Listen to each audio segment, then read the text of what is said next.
Hello friends, welcome to Piyali's kitchen. আমি আপনাদের সঙ্গে পিয়ালি। আজ আমি আপনাদের সঙ্গে শেয়ার করব চিকেন পপকর্নের রেসিপি। বিকেলে চায়ের সঙ্গে, বাচ্চাদের টিফিনে কিংবা কোনো স্পেশাল দিনে স্ন্যাক্স বা স্টার্টার হিসেবে এমনভাবে চিকেন পপকর্ন বানিয়ে পরিবেশন করলে ছোট থেকে বড় সকলেরই খুব ভালো লাগবে। তাহলে চলুন আর দেরি না করে শুরু করা যাক আজকের রেসিপি। প্রথমে আমি এখানে 200 গ্রাম মতো বোনলেস চিকেন নিয়ে নিয়েছি। চিকেনটাকে আমি এমন 1 ইঞ্চি সাইজ করে টুকরো করে নিয়েছি। এবার এটা আমরা ম্যারিনেট করে নেব। ম্যারিনেট করার জন্য হাফ টিস্পুন নুন ও হাফ টিস্পুন গোলমরিচের গুঁড়ো বা এমন ক্রাশ করেও গোলমরিচ দিতে পারেন। ক্রাশ করে দিলে সেক্ষেত্রে মুখে পড়লে এটা ভালো লাগবে।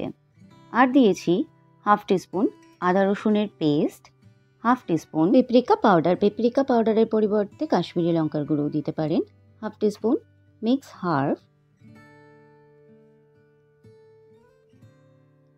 1 টিস্পুন ভিনিগার ও 2 টেবিল স্পুন নর্মাল রুম টেম্পারেচারে থাকা কাঁচা দুধ।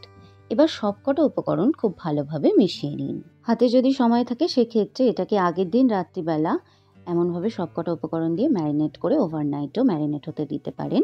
আর যদি সময় কম থাকে সেক্ষেত্রে কম করে 30 মিনিটের জন্য এটাকে ম্যারিনেট হতে দেবেন। আমি এটা 30 মিনিটের জন্য ম্যারিনেট হতে রেখে দেব।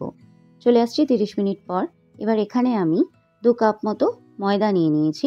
ময়দাটাকে আমাদের তৈরি করে নিতে হবে, তার জন্য এর মধ্যে অ্যাড করলাম হাফ টিস্পুন নুন ও হাফ টিস্পুন গোলমরিচের গুঁড়ো, বা আমি এখানে ক্রাশ করে দিচ্ছি, আপনারা চাইলে গোলমরিচের গুঁড়োও দিতে পারেন।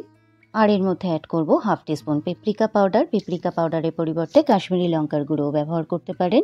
Half teaspoon mix herb. এবার সবকটা শুকনো উপকরণ খুব ভালোভাবে মিশিয়ে নিন। আর খেয়াল রাখবেন যাতে ময়দা কোনো ডেলা পেকে না থাকে। সবকটা শুকনো উপকরণ খুব ভালোভাবে মেশানো হয়ে গেলে ম্যারিনেট করে রাখা চিকেনের টুকরোগুলোকে একে একে এমনভাবে এক্সট্রা গ্রেভি ঝরিয়ে শুকনো ময়দার ওপর প্রথমে দিয়ে দিন। আমাদের প্রথমে শুকনো ময়দার একটা কোট করে নিতে হবে চিকেনের ওপর। খেয়াল রাখবেন যে হাতে করবেন সেই হাতটা যেন শুকনো থাকে। ভেজা থাকলে তাহলে সব গুঁড়ো ময়দাগুলো একেবারে সঙ্গে সঙ্গে ডেলা পেকে যাবে। আর এখানে আমি পাশে একটু চিল ঠান্ডা জল নিয়ে নিয়েছি, এটা আমাদের প্রয়োজন। এবার ময়দার কোট করা হয়ে গেলে এটাকে এমনভাবে ভালো করে হাতের মুঠোয় ধরে ধরে চেপে চেপে ভালো করে ময়দাটা চিকেনের গায়ে লাগিয়ে নিন। তারপরে এমনভাবে একটা চালনির মধ্যে এক্সট্রা ময়দার গুঁড়োগুলোকে ঝরিয়ে দিয়ে তারপর এমনভাবে জলে 5 সেকেন্ডের জন্য ডিপ করেই উঠিয়ে নিয়ে আবার শুকনো ময়দার মধ্যে দিয়ে আরেকটা শুকনো ময়দার কোট তৈরি করে নেব। এমনভাবেই আমি ডবল কোট তৈরি করে নিলাম গুঁড়ো ময়দার।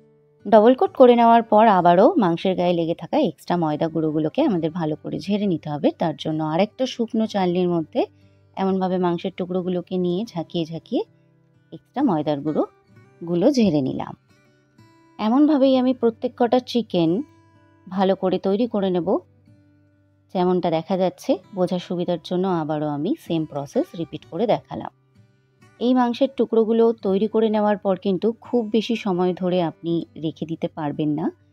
এগুলো তৈরি হয়ে যাওয়ার সঙ্গে সঙ্গেই তেলে দিয়ে দিলে মাংসের টুকরোগুলো আরও বেশি ক্রিস্পি হবে। প্রত্যেক কটা মাংসের টুকরো তৈরি করে নেওয়ার পর চলে যাব আমরা সরাসরি নেক্সট স্টেপে। তৈরি করে রাখা চিকেনের টুকরোগুলোকে ফ্রাই করে নেওয়ার জন্য এবার একটি প্যান বা কড়াইয়ের মধ্যে বেশ খানিকটা তেল নিয়ে নিয়েছি। তেলটা মাঝারি গরম হয়ে এলে ওর মধ্যে তৈরি করে রাখা চিকেনের টুকরোগুলো দিয়ে দেব।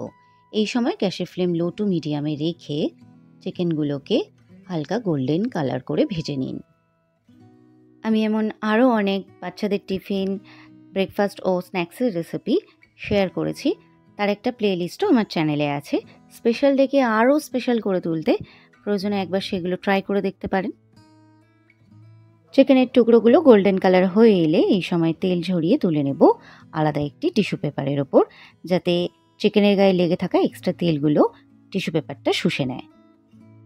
এমনভাবেই আমি একে একে প্রত্যেক কটা চিকেনের টুকরো ভেজে নেব। আমাদের আজকের recipe chicken popcorn ready to serve. ওপর থেকে এমনভাবে পেরি পেরি মশলা বা পিৎজা মিক্স ছড়িয়ে সসের সঙ্গে গরম গরম পরিবেশন করুন চিকেন পপকর্ন। আমার আজকে শেয়ার করা রেসিপিটি যদি ভালো লেগে থাকে তাহলে অবশ্যই লাইক, শেয়ার ও কমেন্ট করে আমাকে জানাতে ভুলবেন না। তাহলে চলে আসবো আবার নতুন একটি রেসিপি নিয়ে নতুন একটি পর্বে। ততক্ষণ পর্যন্ত টাটা।